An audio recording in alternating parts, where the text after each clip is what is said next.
Halo, assalamualaikum warahmatullahi wabarakatuh. Selamat datang kembali di channel kita, channel Kang Ngaji ini, teman-teman semua, sedulur-sedulur semua. Kali ini kita akan ngaji lagi mengenai Nabi Samson atau Nabi Sam'un Al-Ghazi ini. Yang kemarin itu ataupun yang di video sebelumnya itu kita sudah membuatkannya dan kita mereact dari Hidayah Official, dan sekarang kita akan mereact ataupun melihat dari channel Tafakur Fiddin. Nah, ini kita dapatkannya dan kita akan lihat bareng-bareng apa sih kisah di balik malam Lailatul Qadar yang demikian hebatnya ini. Kemudian apa hubungannya juga dengan Nabi Sam'un Al-Ghazi yang jarang kita ketahui ceritanya, atau Nabi Samson. Nah, cerita-cerita Samson itu sebenarnya adalah seorang nabi. Nah, bagaimana kelanjutan kisahnya? Mari kita simak bareng-bareng di video kali ini. Assalamualaikum warahmatullahi wabarakatuh. Ketika Rasulullah menceritakan kisah ini kepada para sahabat menangis terharu mendengarnya. Dan kisah itu adalah kisah Nabi Allah Sam'un Al-Ghazi alaihissalam ataupun Samson, dan hubungannya dengan asal muasal Lailatul Qadar. Nabi Sam'un Al-Ghazi alaihissalam memiliki beberapa nama. Dalam bahasa Arab beliau disebut dengan Syamsyaun ataupun Syam'un.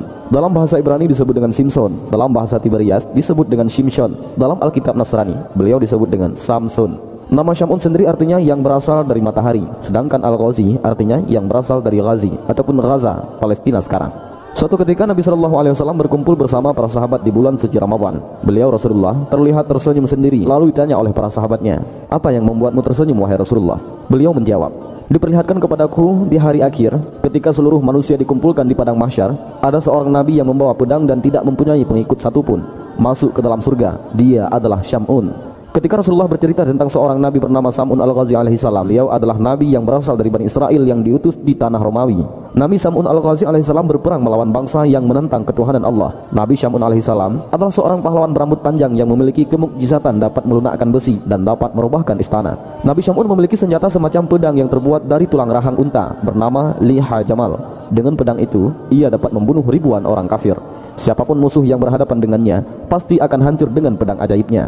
Tak hanya itu, bahkan ketika dia merasa haus dan lapar, dengan perantara pedangnya Allah memberikan makanan dan minuman juga. Nabi Syam'un seorang muslim dan seorang ahli ibadah yang sangat disegani oleh kaum kafir. Sudah tak terhitung lagi orang kafir yang mati di tangannya. Selain itu, Syam'un juga ahli ibadah yang tercatat ia sanggup beribadah selama 1000 bulan dengan salat malam dan siangnya berpuasa, di mana selama 1000 bulan tak pernah lepas dari salat malam dan siangnya selalu berpuasa. Beliau juga dikenal seorang pembela agama tauhid, yaitu mengesahkan Allah, berperang melawan kaum kafir selama 1000 bulan hanya berbekal tulang dagu unta sebagai senjata dan tidak memiliki senjata yang lain. Setiap kali menghantam kaum kafir dengan pedangnya, terbunuhlah banyak kaum kafir dalam jumlah yang tak terhitung. Dengan hanya bersenjatakan tulang rahang seekor unta yang dibentuk menyerupai sebuah pedang pendek yang tajam, Nabi Syam'un berperang melawan bangsa yang menentang Allah dengan penuh keberanian dan selalu dapat mengalahkan mereka. Ketangguhan dan keperkasaan Nabi Sam'un dipergunakan untuk menantang penguasa kaum kafirin saat itu, yakni Raja Israel. Menghadapi kesaktian Nabi Sam'un Al-Ghazi membuat para kafirun kewalahan. Mereka mencari jalan untuk bisa menundukkannya, dan dengan segala kehebatannya itu ia dibenci oleh para musuh, terutama dari golongan orang kafir. Akhirnya sang Raja Israel mencari jalan keluar untuk menundukkan sang Nabi. Berbagai upaya pun dilakukan olehnya, sehingga akhirnya atas nasihat para penasehatnya diumumkanlah, barang siapa yang dapat menangkap Sam'un Al-Ghazi akan mendapat hadiah emas dan permata yang berlimpah. Akhirnya ide licik pun ditemukan. Mereka menawarkan hadiah berupa uang dan perhiasan yang berlimpah kepada istri Nabi, yaitu istri Nabi Samson, dengan syarat ia bersedia melumpuhkan suaminya. Istri Nabi yang ternyata seorang kafir sangat tergiur oleh hadiah itu. Mereka kemudian memanfaatkan istri Syam'un untuk ikut membantu membunuh Syam'un. Setelah dirayu dengan imbalan yang menggiurkan, sang istri mengiyakan ajakan kaum kafir untuk membunuh Syam'un, suaminya sendiri. Karena ada iming-iming harta benda yang banyak, si istri akhirnya mau melakukan kejahatan itu. Maka orang kafir memberikan ide agar dia mengikat tangan dan kaki Syam'un sewaktu tidur, untuk kemudian akan dibunuh dengan beramai-ramai. Para pembesar-pembesar kafir berkata, "Kami akan memberimu seutas tali yang kuat. Ikatlah dengan tali itu akan tangannya dan kakinya ketika dia tidur. Nanti setelah itu, kamilah yang bertindak untuk membunuhnya." Pada hari pertama, istri Syam'un gagal karena ketiduran yang disebabkan karena suaminya terlalu lama mengerjakan salat malam. Lama waktunya itu sehingga membuat istri Syam'un tak kuasa menahan kantuk yang amat sangat. Memang Syam'un Al-Ghazi tidurnya hanya sedikit saja dalam semalam, di mana malam-malamnya hanya dipergunakan untuk beribadah kepada Allah. Keesokan harinya, istri Syam'un lapor kepada orang-orang kafir bahwa dia belum berhasil mengikat tangan dan kaki suaminya. Mereka tidak mempermasalahkan hal itu. Pada hari kedua, istri Syam'un berhasil mengikat suaminya ketika tidur dengan seutas tali yang kuat. Tatkala Syam'un bangun dan ingin beribadah kepada Allah, ia terkejut karena kedua kakinya terikat. "Wahai istriku, siapakah yang mengikat tali ini?" tanya Syam'un kepada istrinya. "Aku yang mengikat, hanya sekedar mengujimu sampai sejauh mana kekuatanmu," ujar istrinya. Syam'un dengan mudah dapat melepaskan tali yang mengikatnya dengan satu ucapan doa. Kemudian Syam'un lalu bergegas menuju tempat peribadatannya. Maka gagallah rencana pembunuhan pada hari kedua itu. Namun setelah itu, musuh-musuh kafir datang lagi dengan membawa rantai, dan istri Syam'un pun siap mengikat suaminya lagi pada keesokan malamnya. Pada hari ketiga, istri Syam'un itu berhasil lagi mengikat suaminya dengan rantai yang diberikan oleh orang-orang kafir. "Wahai istriku, siapakah yang mengikatku dengan tali ini?" tanya Syam'un dengan nada agak marah ketika bangun dari tidurnya. "Aku yang mengikatnya, sekedar untuk mengujimu," jawab istrinya. Namun dengan sekali hentakan, Syam'un dapat menghancurkan rantai tersebut. Lalu Syam'un Al-Ghazi segera menarik tangannya dan memotong rantai itu. Kemudian istrinya pun segera membujuk suaminya agar mau menceritakan rahasia kekuatan tubuh yang dimiliki suaminya. Akhirnya Syam'un bercerita juga jika sebenarnya ia adalah seorang wali yang sekian banyak daripada waliullah yang hidup di dunia ini. Syam'un berkata, "Wahai istriku, aku wali di antara wali kekasihnya Allah. Segala perkara dunia ini tidak ada yang sanggup mengalahkanku. Aku punya rambut panjang ini. Ketahuilah bahwa tidak ada seorang pun yang mampu mengalahkanku dalam perkara dunia kecuali rambutku ini," jelas Syam'un Al-Ghazi. Syam'un memang memiliki rambut yang panjang, dan panjangnya digambarkan bahwa ujung rambutnya akan menyentuh tanah saat Syam'un berdiri. Karena sudah mengetahui kelemahan suaminya, akhirnya pada saat Syam'un tidur, mulailah istrinya mengikat tangan Syam'un dengan 4 helai rambutnya, dan mengikat pula kakinya dengan 4 helai rambut milik Syam'un, sementara ia tetap dalam tidurnya. Setelah bangun, Syam'un bertanya, "Wahai istriku, siapakah yang mengikatku ini?" "Aku, untuk mengujimu," jawab istrinya yang mulai ketakutan. Setelah itu, Syam'un berusaha dengan sekuat tenaga untuk melepaskan ikatan itu, namun dia tidak berdaya untuk memotongnya. Istri langsung saja memberitahukan kepada kaum kafir tentang hal ini. Nabi Syam'un alaihissalam lalu dibawa ke istana ke hadapan raja para kafirun itu, lalu diikat pada tiang utama istana dan dipertontonkan kepada khalayak istana. Mulailah mereka memotong kedua telinga, bibir, kedua tangan dan kakinya. Tidak hanya itu, Nabi juga disiksa dengan dibutakan kedua matanya. Mereka menyiksa Nabi dengan tujuan agar beliau mati secara perlahan-lahan. Istrinya yang jahat ikut pula menyaksikan penyiksaan tersebut tanpa rasa belas kasihan sedikit pun. Begitu hebatnya siksaan tersebut membuat Allah Subhanahu wa taala lewat perantaraan malaikat Jibril berbicara dengan suaranya yang hanya bisa didengar oleh Nabi Syam'un alaihissalam. "Hai Syam'un, apa yang engkau inginkan? Aku akan menindak mereka." Nabi Syam'un menjawab, "Ya Allah, berikanlah kekuatanku padaku hingga aku mampu menggerakkan tiang istana ini, dan akan aku hancurkan mereka dengan kekuatan darimu ya Allah. Bismillah, la haula wala quwata illa billah." Doa Nabi Syam'un Al-Ghazi alaihissalam dikabulkan oleh Allah Subhanahu wa taala. Allah Subhanahu wa taala memberi kekuatan kepada Syam'un yang kekuatannya tidak bisa dibayangkan dan melebihi kekuatan dari rambutnya sendiri. Maka dengan seizin Allah, Nabi Syam'un Al-Ghazi alaihissalam menggoyangkan tiang istana tersebut. Nabi Syam'un hanya bersingkut sedikit saja, putuslah tali rambut itu. Bahkan tiang itu pun rubuh menimpa raja bersama seluruh khalayak istana, termasuk istrinya yang durhaka dan orang-orang yang telah menyiksanya. Tiangnya juga ikut roboh dan hancur lebur. Istana yang dijadikan tempat pembantaian itu juga turut hancur dan atapnya menimpa orang-orang kafir dan semuanya pun mati.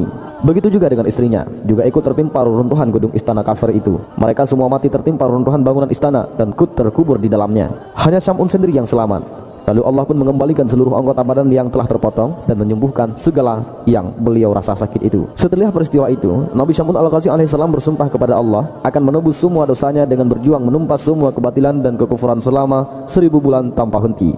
Nabi Syam'un Al-Ghazi juga menyibukkan diri dalam beribadah kepada Allah. Malam hari dilalui dengan memperbanyak salat malam, sedangkan siangnya beliau berpuasa. Nabi Syam'un menjalankan ibadahnya selama 1000 bulan hingga ajalnya tiba. Dan setelah mendengar kisah Nabi Syam'un Al-Ghazi alaihissalam yang dikisahkan oleh Rasulullah, para sahabat Rasulullah menangis terharu, bertanya kepada Rasulullah, "Ya Rasulullah, tahukah engkau akan pahalanya?"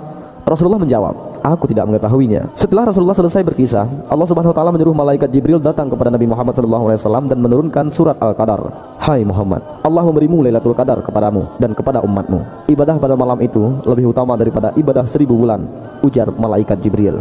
Allah Subhanahu wa taala berfirman dalam surat Al-Qadar ayat 1-5 yang artinya, "Sesungguhnya kami telah menurunkan Al-Quran pada malam kemuliaan. Dan tahukah kamu apa malam kemuliaan itu? Malam kemuliaan itu lebih baik dari 1000 bulan. Pada malam itu turun malaikat, dan malaikat Jibril dengan izin Tuhannya untuk mengatur segala urusan. Malam itu penuh kesejahteraan sampai terbitnya fajar." Mendengar berita itu, Rasulullah menyuruh sahabat-sahabatnya untuk berburu malam Lailatul Qadar agar mendapat pahala seperti yang Allah Subhanahu wa taala berikan kepada waliullah Syam'un Al-Ghazi. Apabila fajar telah terbit di malam Qadar, maka malaikat Jibril berkata, "Wahai para malaikat, kumpul kemari." Para malaikat berkata, "Ya Jibril, apa yang Allah perbuat untuk kaum muslimin di malam ini dari umat Nabi Muhammad SAW?" Jibril menjawab, "Sesungguhnya Allah memandang kepada mereka dengan penuh kasih sayang. Allah memaafkan serta mengampuni dosa-dosa mereka kecuali 4 kelompok." Para malaikat bertanya, "Siapa 4 kelompok itu?" Jibril menjawab, "Pertama, orang yang membiasakan diri minum arak. Kedua, orang yang durhaka kepada orang tuanya. Ketiga, orang yang memutus silaturahmi. Dan keempat, orang yang bertengkar, yaitu pertengkaran dengan sesama yang belum damai dalam jangka waktu 3 hari. Dan itulah sedikit kisah Nabi Allah Syam'un alaihi salam ataupun Syam'un al-Ghazi. Dan semoga kisah ini ada manfaatnya bagi kita semua. Amin ya rabbal alamin. Wallahu a'lam bissawab. Nah, itulah tadi teman-teman semua, sedulur-sedulur semua, kisah mengenai Nabi Samson yang ternyata beliau itu adalah seorang nabi yang diutus untuk melawan orang kafir, dan di situ dia berasal dari daerah Palestina, yaitu daerah Gaza sekarang, jalur Gaza yang sekarang sangat terkenal karena ada konflik antara Israel dengan Palestina itu. Nah, kemudian hal-hal yang bisa kita pelajari di sini adalah ketika kita mempunyai seorang istri, karena memang istrinya Samson itu kan berkhianat tuh, bahkan ya mau membunuh, bahkan mau bekerja sama untuk membunuh Samson yang suaminya itu sendiri, dengan hanya mendapatkan balasan harta kekayaan duniawi. Semoga kita dijauhkan dari istri-istri yang semacam itu. Nah, istri yang baik tentu saja tidak mau untuk melakukan hal-hal yang menyakiti suami pun tidak mau, apalagi sampai kerjasama untuk membunuh suaminya. Padahal suaminya itu kan yang menemani dia sehari-hari, dia sampai berkhianat seperti itu. Nah, maka dari itu beruntunglah kita ketika kita mempunyai seorang istri yang setia, yang solihah, yang baik untuk kita. Kemudian selain itu, Nabi Samson itu keistiqomahannya adalah selama 1000 bulan, itu sekitar 80 tahun lebih, beliau itu istiqomah untuk menjalankan ibadah, yaitu ketika siang beliau berpuasa, ketika malam beliau itu menjaga sholatnya dan juga menambah sholatnya itu dengan qiyamul lail. Sangat konsisten beliau selama 1000 bulan. Sungguh luar biasa sekali bagi seorang muslim ya. Nah, walaupun Nabi Samson ini kan di literatur yang berbeda disebutkan dengan nama-nama yang berbeda, dan juga ada kaitannya mungkin kalau di era Yahudi ataupun tadi disebutkan di kitab apa itu ada yang Simpson, Nabi Simpson, bukan Nabi Samson tapi Nabi Simpson panggilannya. Ada hubungannya nggak sih sama kartun Simpson itu, The Simpson itu kan, yang sangat identik dengan video-video ramalan ya. Walaupun dia kartun tapi banyak ramalan-ramalan di masa depan yang akan terjadi gitu, dan beberapa sudah terjadi gitu. Nah, mungkin ada kaitannya juga, walaupun ya nggak tahu juga sih. Tapi itu panggilannya ya Simpson juga di sana ternyata. Nah, kemudian selain itu, setelah diceritakan kisah mengenai Nabi Samson ini oleh Rasulullah kepada para sahabat itu sangat tergugah semangatnya untuk beribadah seperti halnya Nabi Samson itu. Nah, itu yang juga bisa kita pelajari, yaitu ketika mendapatkan sebuah cerita yang mempunyai makna seperti itu, ternyata kesemangatan para sahabat itu patut kita contoh untuk meniru hal-hal baik yang dimiliki oleh orang-orang yang terdahulu.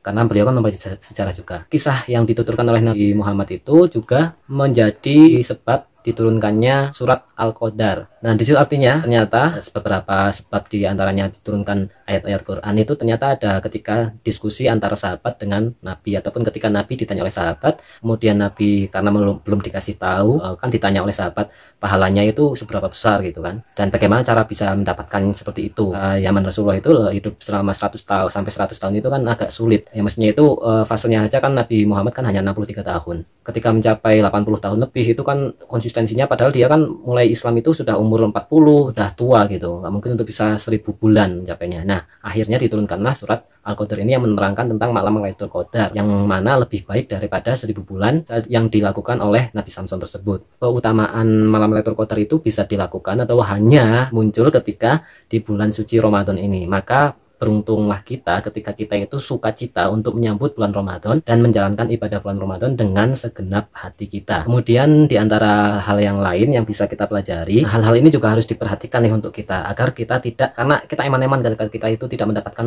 Lailatul Qadar itu. Di antaranya Allah itu sangat memandang dengan rasa sayang pada hamba-hambanya, kemudian menghapuskan dosa-dosa yang hambanya itu lakukan. Kecuali ada empat orang nih, ada 4 orang atau 4 tipe orang. Yang pertama adalah orang yang membiasakan diri untuk minum arak atau minuman beralkohol atau mabuk-mabukan. Ini ternyata tidak mendapatkan hal tersebut gitu. Yang kedua itu adalah orang yang durhaka kepada orang tua. Nah, di antara amalan-amalan atau ibadah yang bisa kita lakukan di bulan suci Ramadan ini, yang muliakanlah orang tua kita gitu.